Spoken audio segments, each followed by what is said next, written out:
Practice problem 2. We need to figure out, have we solved for x or have we solved for y? Right here, the x is by itself. That means we solved for x. So we circle the 2y plus 1 and we draw the arrow to the other x because that's where we're going to plug that in. Instead of x, we're going to put 2y minus 1 in its place.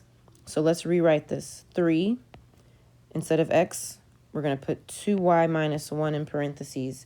And then don't forget this negative 2y, and it equals negative 3. Now we have to distribute because there's parentheses. So we're distributing the 3.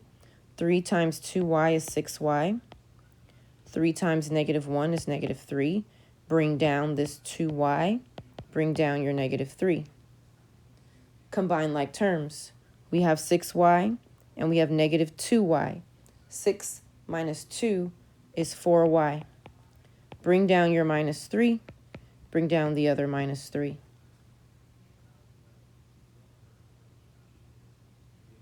Now we need to get the 4y by itself, so that minus 3 needs to go. Do the opposite. Add 3 to both sides. So now I have 4y equals 0. So when I divide, 0 divided by anything is 0. So y is 0. 0 is a number 2, okay? Doesn't mean there's no answer. It means it's 0. So now that I know what y is, I can plug it into one of those two original equations to figure out what x is.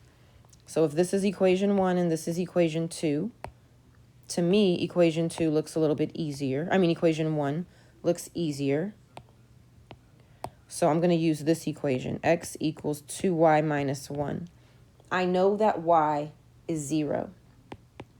So this is 2 times 0 minus 1. Anything times 0 is 0. 0 minus 1 is negative 1. I think the answer is negative 1, 0. Next slide, we'll check. Remember, the first number is x, the second number is y. So for x's, we're plugging in a negative 1. For y, we're plugging in a 0. We just did this, so it's going to be the same thing. Negative 1 equals negative 1. First equation checks out. Now for this second equation. Instead of x, negative 1.